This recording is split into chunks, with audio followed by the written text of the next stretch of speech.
Hello friends. నేను ఈరోజు మీకు నక్క, ద్రాక్ష పండ్ల కథ గురించి చెప్పడానికి వచ్చాను. ఒకరోజు ఒక నక్క చాలా ఆకలితో తిరుగుతూ ఉంది. దానికి దూరంలో ఒక ద్రాక్ష తోట కనిపించింది. అక్కడ ద్రాక్ష తోటలో చాలా ద్రాక్ష పండ్లు వేలాడుతూ ఉన్నాయి. నక్క ఆనందంతో అక్కడికి పరిగెత్తింది. ద్రాక్ష పండ్లు తినాలని చాలా ప్రయత్నించింది. అది పైకి ఎగిరి పట్టుకోడానికి, ద్రాక్ష పండ్లు తినడానికి చాలా ప్రయత్నం చేసింది. కానీ ఎంత కష్టపడ్డా ద్రాక్ష పండ్లు ఎత్తులో ఉండడం వల్ల దానికి ఆ పండ్లు అందడం లేదు.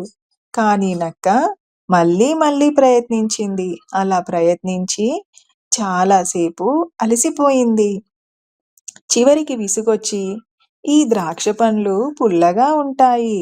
నాకు అవసరం లేదు అని అనుకొని అక్కడ్నుంచి వెళ్ళిపోయింది. నీతి: మనకు సాధ్యం కాకపోతే దాన్ని చెడుగా ముద్ర వేయడం కరెక్ట్ కాదు. నిజాయితీగా మన లోపాన్ని అంగీకరించాలి. లేదా ఇంకా శ్రమించి సాధించాలి.